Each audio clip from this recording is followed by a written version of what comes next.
ইব্রাহিম আদম রাতের অন্ধকারে স্বপ্নে দেখা ইব্রাহিম আদম তোমার ধ্যানের মধ্যে আল্লাহর প্রেম ছিল, রাসূলের প্রেম ছিল।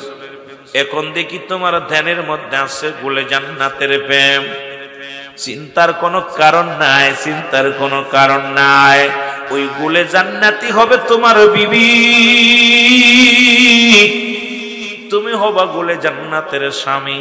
বলকের বাদশা আব্দুল্লাহর একমাত্র কন্যার সঙ্গে তোমার বিবাহ হবে, তুমি প্রস্তুতি নাও। জোরে বলা যাবে না সুবহানাল্লাহ? আর একটু জোরে জোরে চিল্লায় বলো সুবহানাল্লাহ। সকাল বেলা ঘুম থেকে উঠিয়া সালাত আদায় করিয়া কাটিয়া চিন্তা করে, কে আমার স্বপ্নে দেখাইল রে, গুলে জান্নাতের সঙ্গে আমার বিবাহ হবে। শুয়ে আছে, আবার পরের দিন মুসলমান আসছে স্বপ্নের মধ্যে। হযরত খিজির আলাইহিস সালাম এসে ডাকতে বলো, পাগল রে, তুমি আমার মাওলার প্রেমিক, তুমি আমার আল্লাহর গোলাম, এই দুনিয়ার মধ্যে সাধু কে ইব্রাহিম আদম। দরবেশ শোনো, তোমার টেনশনের কোনো কারণ নাই, চিন্তার কোনো কারণ নাই। এই বলকের বাদশা আব্দুল্লাহর কন্যা মুসলমান বলে জান্নাতের সঙ্গে তোমার বিবাহ হবে, তুমি মানসিক ভাবে প্রস্তুতি নাও। তোমার বিবাহ ওই নারীর সঙ্গে হবে। জোরে বলা যাবে না সুবহানাল্লাহ? আস্তে কইবেন নি, জোরে কইবেন। এবার সকালবেলা চিন্তা করে, আমি যাব রাজ দরবারে যাব। সারাদিন উনি শ্রম দিলেন, শ্রম দিয়া বিকেল বেলা চলে গেলেন বলকের বাদশার দরবারে চলে গেলেন। যা সরাসরি রাজ দরবারে পৌঁছে গেলেন। ডাকতে বলেন, রাজা মশাই ডাকতে বলে, দরবেশ কি চাই? বলে, হুজুর আপনার সঙ্গে আমার পার্সোনাল কিছু আলাপ আছে। কই কি আলাপ? হুজুর আমি এসেছি একটা বিয়ের পায়গাম নিয়ে। বলে, কার বিয়ের পায়গাম? কয় আমার বিয়ের পায়গাম। কিসের জন্য? কোন জায়গায় মেয়ে, কার বাড়ি, কোন জায়গা, বাবার নাম কি, মেয়ের বাড়ি কোন জায়গা, মেয়ের পরিচয় বলো। বলে, হুজুর আমার নাম ইব্রাহিম আদম, আমি জঙ্গলে বাস করি, আমি আল্লাহর সাধক, আল্লাহর প্রেমিক।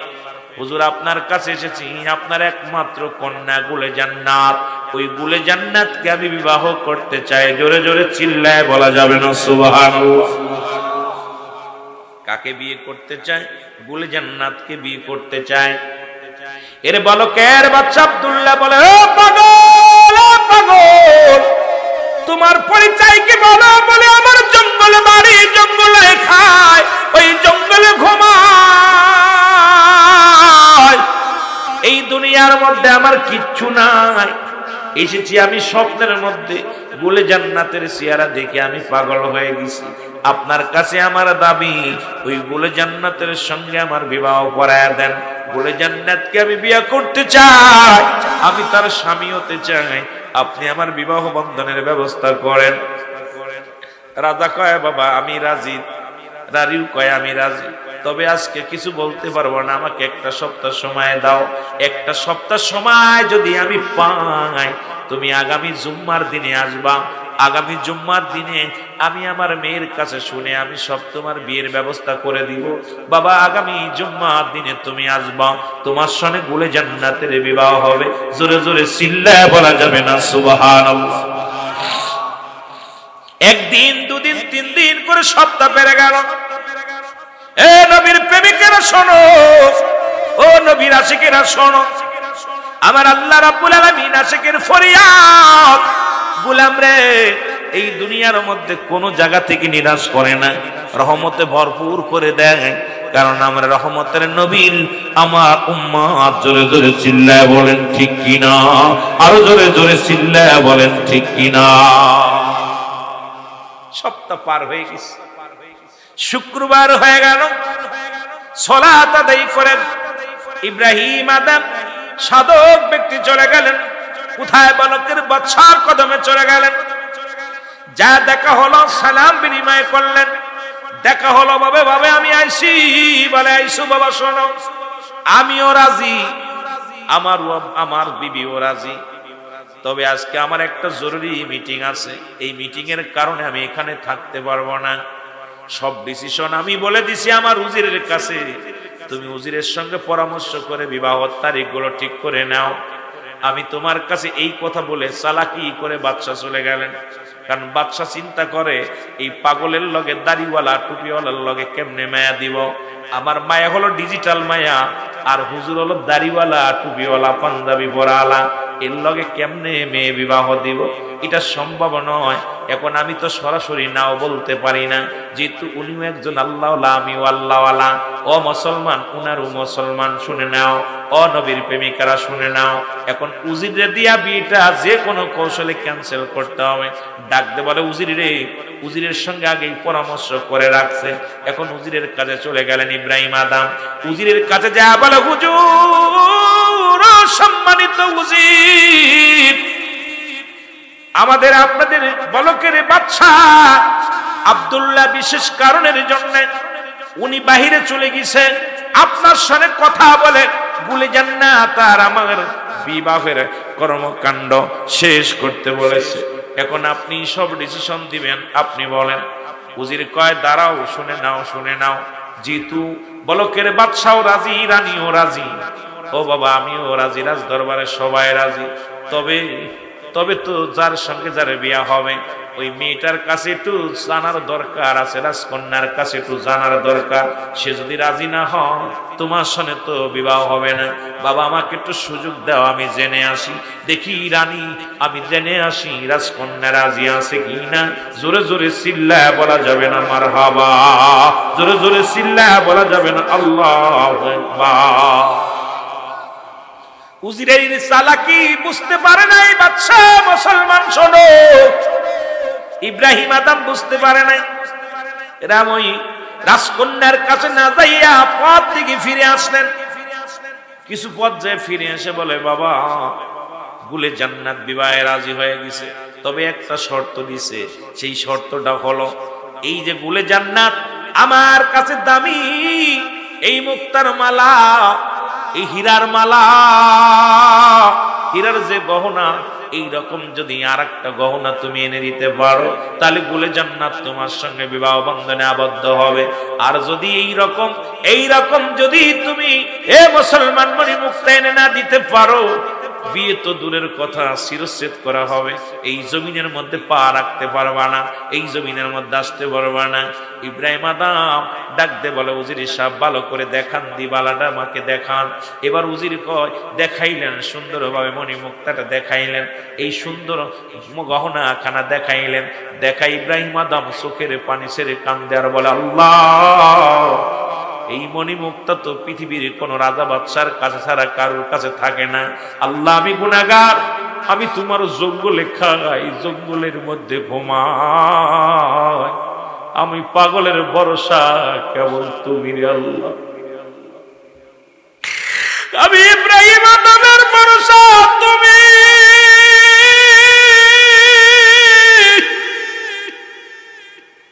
এত দামি গহনা আমি কোথায় পাই রে আমার আল্লাহ? এই গহনা যদি মণিমুক্তা দিয়া গহনা যদি না দিতে পারি, গুলে জান্নাতকে বিয়ে তো দূরের কথা, শিরচ্ছেদ করবে আমারে। আল্লাহ, এই ব্যবস্থা আমি কোথা থেকে করবো জানি না। মুসলমান উজির কয়, ইব্রাহিম আদম এখান থেকে দূরে সরে যাও, কারণ তুমি দেরি করো না, তাড়াতাড়ি যাও। মুসলমান শোনো, ও মুসলমান শোনো, লোক দিয়া তাকে তারা দিলেন রাজ দরবার থেকে। রাস্তা দিয়ে যায় আর চোখের পানি ছেড়ে কান্দে, আল্লাহ, কেন বা স্বপ্নে দেখলাম তোমার তো গোলামি করতাম, তোমারে ভালোবাসতাম, তোমার প্রেমে আমি পাগল, তোমার প্রেম ছাড়া আমি কিচ্ছু বুঝি না রে আল্লাহ। কেন ওই নারীর চেহারা আমার দেখাইলা, আর ওই নারীর প্রেমে আমি কেমনে পড়ে গেলাম রে আল্লাহ। আল্লাহ, ওই মণিমুক্তা আমি পাবো কোথায়? এটা তো কোনো রাজদরবার ছাড়া পাওয়া যায় না, রাজা বাদশার কাছে ছাড়া এটা মিলানো সম্ভব হবে না। তার মানে আমার মনের আশা আর পুরা হবে না। জোরে জোরে চিল্লা বলা যাবে না আল্লাহু আকবার। আমার ভাইরা, আমার বন্ধুরা, রাত গনিয়ে আসলো। রাত যখন গনিয়ে আসলো, আমার বাবারা উনি ইবাদত করে নফল নামাজ পড়ে, তাহাজ্জুদের নামাজ পড়ে চক্ষু দুটা বন্ধ করে বসে রইলেন, আর চোখের পানি ছেড়ে কান্দে, আল্লাহ এটা কি সম্ভব? এমন সময় হযরত খিজির আলাইহিস সালাম স্বপ্নের মধ্যে এসে গেছে। ডাকতে বলে, ও ইব্রাহিম আদম, তুমি না আল্লাহর গোলাম, তুমি না আল্লাহর প্রেমিক, তুমি না আমার মাওলার প্রেম সারা কিছু বোঝো না। সব ছেড়ে দিয়ে তুমি জঙ্গলে বাড়ি বানাইছো, সারা রাত ভরে সিজদার মধ্যে পড়ে থাকো, চোখের পানি ফেলায় ফেলায় কান্দো। তুমি কেন নিরাশ? আমি এসেছি তোমার কাছে, শুনে নাও, চিন্তার কোনো কারণ নাই। এর চাইতে দামি মনি মুক্তা আগামীকাল ফজরের নামাজ শেষ করিয়া ওই সাগরের পাশে যে দাঁড়াইবা, আল্লাহ রব্বুল আলামিন এই ব্যবস্থা তোমার করে দিবে, কোনো টেনশনের কোনো কারণ নাই। জোরে জোরে চিল্লায়া বলা যাবে না মারহাবা? আরো জোরে বলুন আল্লাহু আকবার। ইলমে বাতেন নাহি জানো, হাসরে সে অন্ধরায়, আরে ইলমে লাদুন্নি নাহি জানো, দজ কেতে সেইরা। আবার ইলমের বাহাদুরি ছাড়ো, ধনের গৌরব তুমি,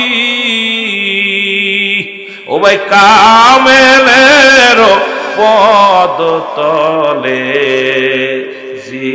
জীবনটুকু দাও কুরবান। বলেন, কামেলের পদ তলে জীবন টুকু দাও কুরবান।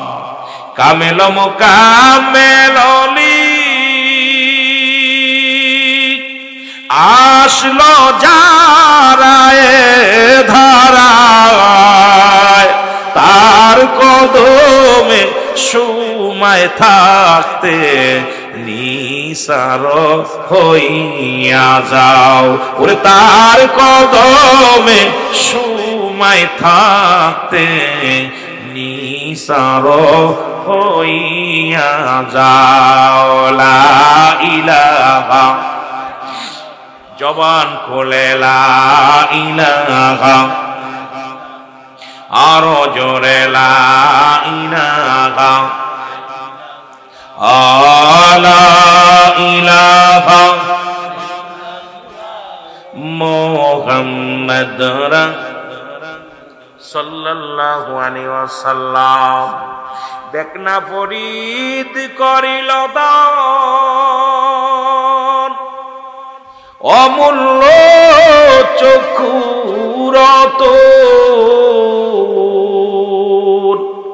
আর ইব্রাহিম সারিয়া দিল মহা মূল্য সিংহাসন। বলেন, ইব্রাহিম সারিয়া দিল মহা মূল্য সিংহাসন। এ দুনিয়ার মুসলমান,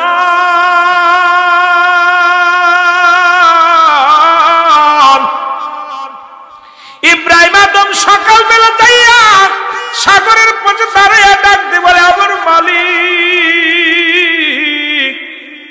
তুমি সব, তুমি আমার রব, আমার পরওয়ারদিগারের আলম। এই গুনাহগাররা তুমি নিরাশ করো না, এই গুনাহগাররা তুমি দূরে ফেলে দিও না। বড় আশা করে এসেছি আমার আল্লাহ, আমার আল্লাহ, এই গুনাহগাররে তুমি নিরাশ করে বাড়ি ফিরেও না। 2 রাকাত নফল নামাজ পড়িয়া রে মুসলমান, এরে ইব্রাহিম আদম আল্লাহর সাধক, 2 রাকাত নামাজ পড়ে যায়, নামাজের পর বসিয়া চোখের পানি ছেড়ে দিয়া দুখানা হাত উঠায় বলে, আল্লাহ তুমি আরশ মহল্লার মালিক, তুমি দিন দুনিয়ার মালিক, আমি গুনাহগার, আমি পাপী, আমি আল্লাহ তোমার কাছে ফরিয়াদ করি, আল্লাহ তুমি মণিমুক্তার ব্যবস্থা করে দাও। এই চক্ষু দুইটা বন্ধ করে যখন আল্লাহ বলে ডাক দিছে, যাই নামাজের উপরে অসংখ্য মুসলমান ওই মণিমুক্তা গুলো, দামি দামি মণিমুক্তা গুলো যাই নামাজের পরে হাজির হয়ে গেছে। জোরে জোরে চিল্লায়া বলা যাবে না সুবহানাল্লাহ। মণিমুক্তা দেখিয়া ইব্রাহিম আদম দেখে অরিজিনাল এত দামি,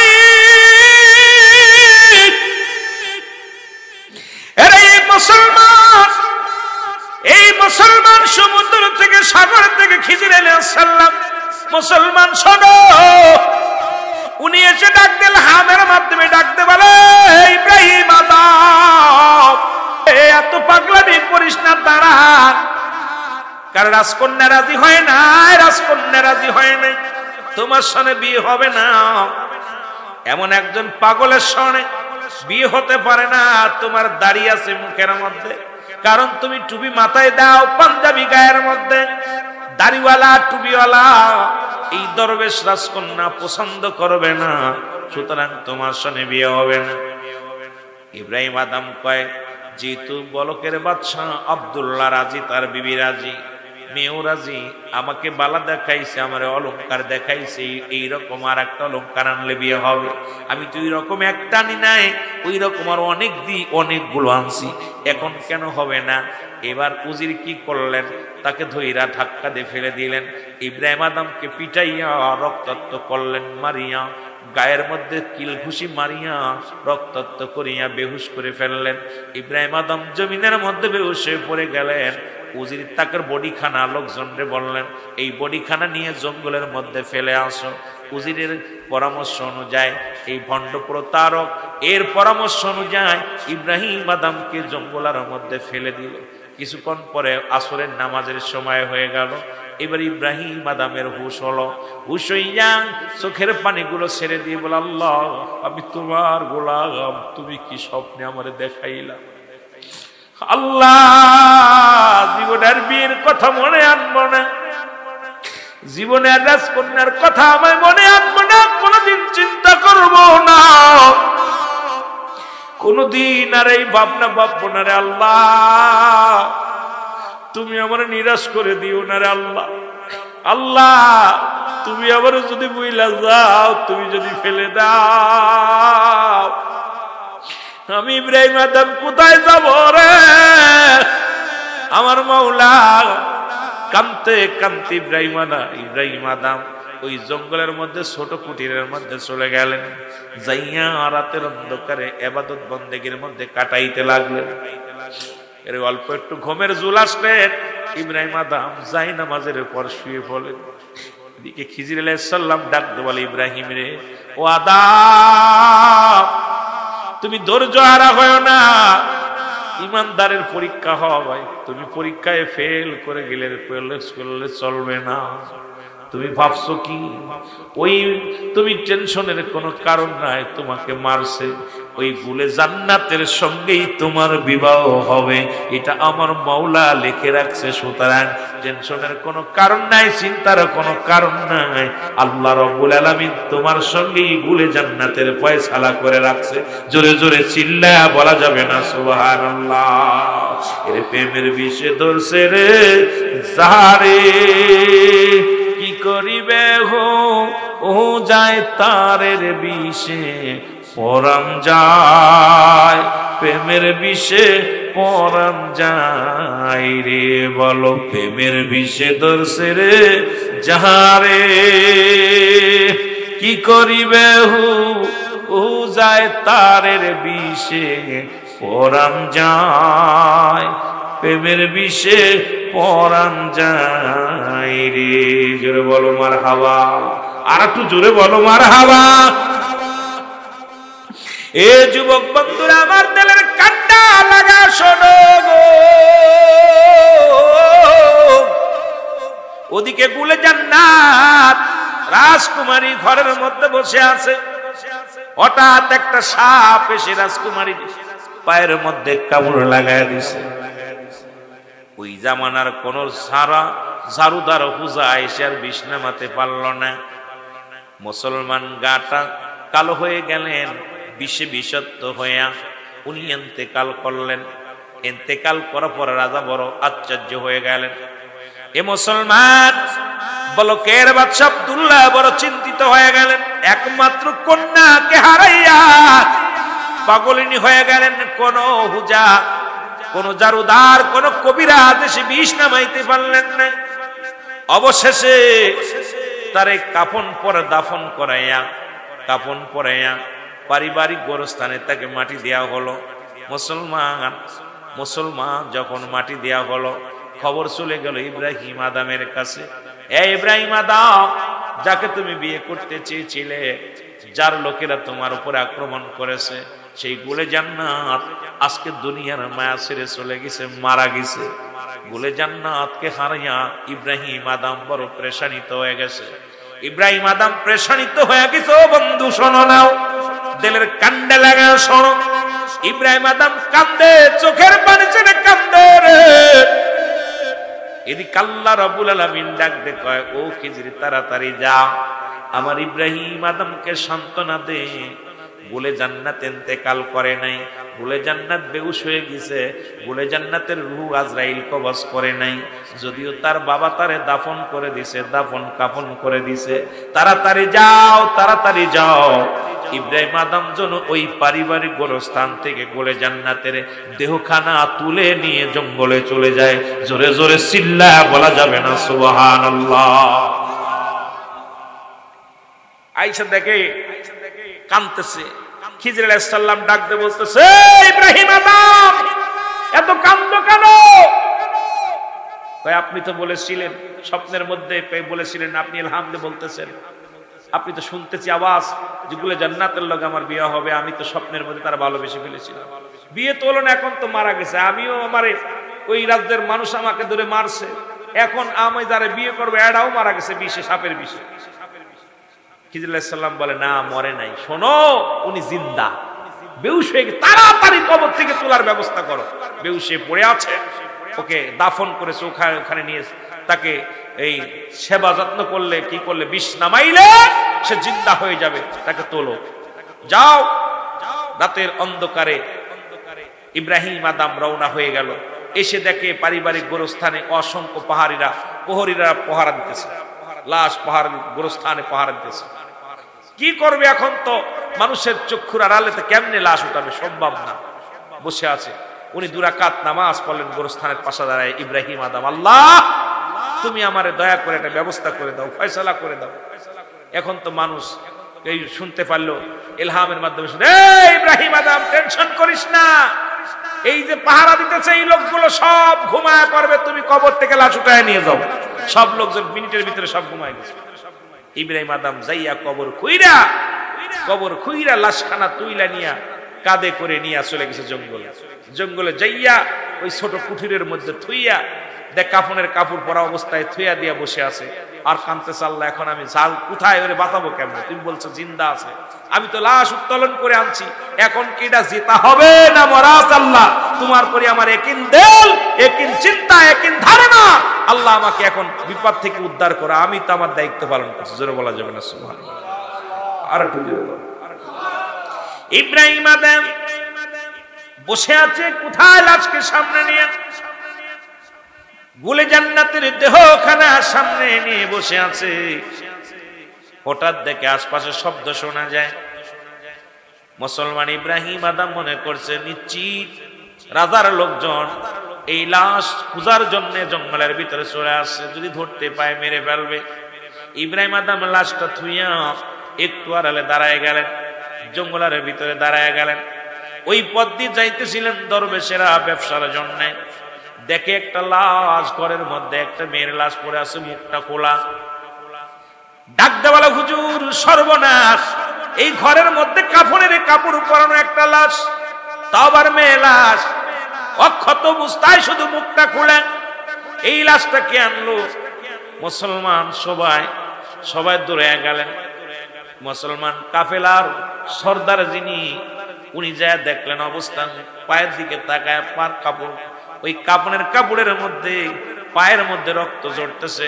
তাকায় দেখে তাজা রক্ত বাইর হয়ে গেছে। দরবেশ বলতে লাগলেন, নিশ্চিত এই মেয়েটাকে সাপে কামড় দিছে, পৃথিবীর সাপে কামড় দিছে, বাঁচাইতে পারে নাই। দাফন করে বিদায়ের জন্য শুরু করেছে। ওর মধ্যে ছিল একজন আল্লাহওয়ালা। ডাকতে বলে, হুজুর আপনি যদি হুকুম দেন তাহলে আমি দেখতে পারি, লাশটা দেখতে পারি। উনি হাত দিলেন, হাত দিয়ে দেখে নাড়ি চলে। কয়, হুজুর এই মেয়েটা তো মরে নাই, মেয়েটা তো জিন্দা, একে মৃত্যু বলে কাফনের কাপড় পরাইয়া দিছে। হুজুর আপনি যদি আমাকে হুকুম দেন, একে ঝাড়ফু দিলে ইনশাল্লাহ ভালো হয়ে যাবে, দোয়া করলে ভালো হয়ে যাবে। সবাই মিলে, মুসলমান শোনো, কাফেলার সবাই মিলে দোয়া করলেন, আল্লাহর দরবারে ফরিয়াদ করলেন। আর ওই আল্লাহর একজন মাহবুব বান্দা, উনি কি করলেন, একটু ঝাড়ফু দিলেন, আর সঙ্গে সঙ্গে গুলে জান্নাত জিন্দা হয়ে গেছে। সঙ্গে সঙ্গে তার হুশ ফিরে পেয়েছে। জোরে জোরে চিল্লায়া বলা যাবে না সুবহানাল্লাহ। গুলে জান্নাত যখন হুশ হইল, ও যুবকেরা শোনো, যখন হুশ হইলেন, হুশ হইয়া তাকে একটা জঙ্গলের মধ্যে ছোট্ট একখানা ঘর, অনেকগুলো দাড়িওয়ালা টুপিওয়ালা মানুষগুলো পাশে দাঁড়ায়া আছে। বলে জান্নাত বলে, আপনারা কারা? আমি এখানে কেন? আমি রাজকন্যা, আমি এখানে কেন? বলে, মা গো, আমি তোমারে চিনি না। আমি রাজকন্যা? কয়, এই দেশের বলকের বাদশা আব্দুল্লাহর একমাত্র কন্যা আমি, আমার নাম গুলে জান্নাত। আমি একটু তো জানি, শুধু আমার ঘরের ভিতর থেকে আমাকে সাপে কামড় দিয়েছিল, এতটুকু আমার মনে আছে, বাকি আর আমার কিচ্ছু মনে নাই। কয়, মা গো, হয়তো তোমার বাবা মা মনে করেছে তুমি মারা গেছো, মারা যাওয়ার পর তোমাকে কাফন দাফন করা হয়েছিল, হয়তো কে বা তোমাকে এখানে আনছে জানি না, তবে তোমার ভিতরে রূহ ছিল, আল্লাহ তাআলা তোমারে বাঁচায় রাখছে, দয়া করেছে। মা গো, তুমি কি দেশে ফিরে যেতে চাও, বাড়িতে ফিরে যেতে চাও? বলে, আমি এক বাবার, মা বাবার এক সন্তান, বাবা মারও প্রেশানিত হয়ে যাবে, বড় কান্নাকাটি করবে, আমাকে একটু পাঠানোর দরকার। তবে আমাকে এখানে আনছে কে বলেন? কেউ কথা বলে না, আমরা জানি না। হঠাৎ করে ইব্রাহিম আদম চলে আসলেন, এসে বলে, আসসালামু আলাইকুম, সালাম দিলেন। সালাম বিনিময় করে বললেন, ভাই এই দেহটা আমি আনছি, এর নামে আর এই ঘটনা বিস্তারিত বলতে লাগলেন যে আমি স্বপ্নের মধ্যে একদিন আল্লাহর ইবাদত বন্দেগী এতভাবে করি, আল্লাহ রাব্বুল আলামিন আমার স্বপ্নে দেখা দিয়েছিল গুণে জান্নাতকে, ওই দেখে ওর থেকে আমি পাগল হয়ে যাই। এরপরে বিস্তারিত সব আলোচনা করলেন। এবার বললেন, আপনারা আমার সঙ্গে বিবাহ পড়ায়া দেন। মুসলমান কাফেলার সর্দার, কিটা সম্ভব নয়, কারণ যেহেতু তুমি হলে একজন দরবেশ, উনি হলো রাজকন্যা, কোনদিন রাজকন্যার সঙ্গে একটা সাধারণ মানুষের বিয়ে হতে পারে না, এটা আমরা দিতে পারি না। এক কাজ করো, তুমি রাজ দরবারে খবর দাও। মেয়েটা বলে, না, যিনি আমার জীবন দিছে, যিনি আমাকে বাঁচাইল, আমি তাকে নিয়ে যেতে চাই, আমি বাড়ি ফিরে যেতে চাই না। আপনারা সবাই মিলে একটা কাজ করেন, আমাকে ইব্রাহিম আদমের লগে বিবাহ পড়ায় দেন। জোরে জোরে চিল্লায়া বলা যাবে না সুবহানাল্লাহ। কয়েকজন মাহবুব বান্দা, আল্লাহর মাহবুব বান্দাগুলো কি পড়াইলেন? কালেমা পড়ায় দিলেন, বিবাহ পড়ায় দিলেন ইব্রাহিম আদমের সঙ্গে। এ মুসলমান শোনো, ইব্রাহিম আদমের সঙ্গে কি হয়ে গেল? বিবাহ হয়ে গেল। বলকের বাদশা, ও মুসলমান, ওই আব্দুল্লাহর একমাত্র কন্যার সঙ্গে বলে জান্নাতের সঙ্গে বিবাহ হয়ে গেল। এইদিকে মুসলমান জঙ্গলায় কাটাইতে লাগলেন। মেয়ে বলে, আমি কোথাও যেতে চাই না, এই জঙ্গলায় কাটাতে চাই, আমি আল্লাহর পাগল। ইব্রাহিম আদম আর তার বিবি গুলে জান্নাত দুজনে মিলে জঙ্গলের মধ্যে সারাদিন ভরে আল্লাহর ইবাদত বন্দেগীর মধ্যে থাকে। স্বামী যায় কাঠ কাটতে, বনে কাঠ কাটতে যায়, কাঠ কাটিয়া বাজারে বিক্রি করে, আর রাত ভরে আল্লাহর ইবাদত বন্দেগীর মধ্যে থাকে। এমন পাগল আল্লাহর সাধক মুসলমান মুরাকাবা মশাদায় বসে বসে বসে চোখের পানি গুলো ফেলে ফেলে কান্দে, আর আল্লাহ, আমি পাপী, আমি অপরাধী, আমি গুনাহগার, তুমি আমার দয়া করো। এইরকম কাঁদতে কাঁদতে মুসলমান শোনো, যুবকেরা শোনো, আমার বাবারা, দিলের কান্ডা লাগা শুনে নাও। ইব্রাহিম আদম একদিন চলে গেছেন জঙ্গলে কাঠ কাটতে, আর ঘরের মধ্যে ছোট্ট কুটিরের মধ্যে আছে এগুলো জান্নাত। ও মুসলমান, ওদিন রাজা আসলেন রাজ দরবার থেকে, মেয়ে হারানো বেদনা, মেয়ে মারা গেছে, মেয়ে দাফন করেছে। মেয়ের লাশটা কারা যেন তুলে নিয়ে গেছে, খুঁজে নিয়ে গেছে, তৃণাক্ত আছে, বড় পাগল হয়ে গেছে, পেরেশানিত হয়ে আছে। উনি জঙ্গলের মধ্যে মন খারাপ, স্বামী স্ত্রী দুজনই মেয়েকে হারায়া পাগল হয়ে গেছে। দুজনই ঘোড়ায় চাপিয়ে আসলেন জঙ্গলায় বেড়াইতে। বড় তৃষ্ণা লেগে গেছে, মুসলমান শোনো, বড় তৃষ্ণায় কাতর হয়ে গেছে রে, কোথায় পাবে পানি? দেখে জঙ্গলের মধ্যে ছোট্ট একখানা কুটি। হুজুর মুসলমান, রাজা বললেন ডানিকে নিয়ে যায়, বল কত চলো যায়, ওই কুটিরের কাছে যায়। কুটিরের মধ্যে যায় দেখে রে মুসলমান, ওই কুটিরের মধ্যে দাঁড়াইয়া সালাম বিনিময় করলেন। কুটিরের ভিতরে থেকে আওয়াজ আসলেন, ছোট্ট আওয়াজ, আর আওয়াজটা যখন কানে আসছে, নিজের কন্যার আওয়াজটা হৃদয়ের ভিতরে এমন ভাবে লাগছে। রানী কয় না, এটা আমার কন্যার আওয়াজ, এইরকম আওয়াজ আমার কন্যার ছিল। কয় পাগল হই শুনি, মেয়ের তো বিদায় করে দিছি, ইন্তেকাল করেছে, মারা গেছে, সে কোথা থেকে আসবে? বলে কে গো ঘরের মধ্যে আছে, আমাকে একটু পানি খাওয়াও। উনি পানি নিয়ে, মেয়েটা যখন পানি নিয়ে আসছে, দেখে আদরের কন্যা ঘরের মধ্যে। মেয়েকে দেখি বাবার পরিচয় হয়ে গেছে, মুসলমান বাবা মায়ের পরিচয় হয়ে গেছে। ওখান থেকে মুসলমান শুনে নাও, শুনে নাও, ওখান থেকে মেয়েকে সব ইতিহাস, বিস্তারিত ইতিহাস যখন শুনতে পাইলেন, ইব্রাহিম আদম ফিরে আসলেন, ইব্রাহিম আদমের কাছে ক্ষমা চাইলেন। ও মুসলমান শোনো, ক্ষমা চাইয়া রাজ দরবারে ফিরে নিয়ে গেলেন। ডাকতে বললেন, বাদশাহ মুসলমান, ওই বলকের বাদশাহ আব্দুল্লাহ বলে, ইব্রাহিম আদম নেই, তুমি আমার একমাত্র জামাতা, এই দুনিয়ার মধ্যে আমি তোমার রাজত্ব দান করে দিলাম। ওই রাজকন্যা যেহেতু বিয়ে করেছো, রাজকন্যা, এই সূত্রে তুমি হলে রাজা। ইব্রাহিম আদম কয়, হুজুর আমি রাজকন্যা আপনি পেয়েছি, এটা আমার বড় পাওয়া, আমি রাজত্ব চাই না। যেখানে বসলে মৌলাকে ভুলে যায়, যে চেয়ারের মধ্যে বসলে আমার মৌলার প্রেম জাগে না রে, যে চেয়ারের মধ্যে বসলে আমি আমার মৌলার ইবাদত বন্দেগী করতে পারবো না, যে চেয়ারের মধ্যে বসলে এই দুনিয়ার ভিতরে অহংকার আসবে, অমিকা আসবে। যেমন আপনার কন্যা নিয়ে আপনি অহংকার করেছিলেন চেয়ারখানা পাইয়া, আমার মতো পাগলকে আপনি অবহেলা করেছেন। আমি দুনিয়ার কোন পাগল নয়, আমি ইব্রাহিম আদম আমার মৌলার পাগল, আমি আমার আল্লাহর পাগল। হুজুর আপনার রাজত্ব চাই না, বাড়ি চাই না, এই সিংহাসন চাই না, আপনার কাছে একটু সুযোগ চাই, আমি যেন জঙ্গলায় একাকার হয়ে নিরালায় বন্দেগী করতে পারি, আমার জিন্দেগি যেন কাটাইতে পারি, যাতে আমার আল্লাহরে খুশি করতে পারি, আমার রাসূলকে পাইতে পারি, এমন জীবন যেন গঠন করতে পারি যাহা দ্বারা আমার মাওলার প্রিয় বান্দা আমি, আমার বিবি বান্দি যেন হতে পারে। সেই দোয়া চাই আপনার কাছে। জোরে জোরে চিল্লায় বলো সুবহানাল্লাহ। আর একটু জোরে জোরে চিল্লায় বলা যাবে না সুবহানাল্লাহ? ওরে দেখ না ফরিদ করিলা দান, অমূল্য চকুরাত, আর ইব্রাহিম সারিয়া দিল মহামূল্য সিংহাসন। ইব্রাহিম আদম কয় সিংহাসনের দরকার নাই, এত মূল্য দুনিয়ার রাজত্ব চাই না রে, দুনিয়ার বালাখানা চাই না, দুনিয়ার দৌলত চাই না, আমি চাই আমার আল্লাহ রে, আমি চাই আমার মাওলা রে, যিনি পৃথিবীর মধ্যে মাওলারে পেয়ে গেছে, দুনিয়া ছেড়ে দিছে, সে তো দুনিয়ার পাগল নাই, আল্লাহর পাগল। আমরাও হতে চাই আমার আল্লাহর পাগল। জোরে জোরে বলেন ঠিক কিনা? আর একটু জোরে জোরে চিল্লায় বলা যাবেন আল্লাহু আকবার। ইন্নামা আমালু বিন্নিয়াত, সিনার খবর, মনের খবর কে রাখে? আরো জোরে বলেন কে? আল্লাহ।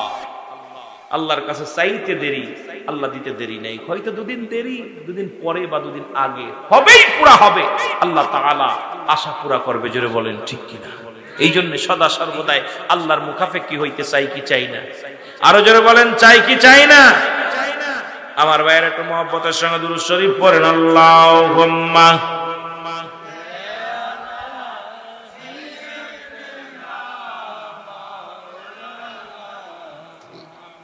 ওয়া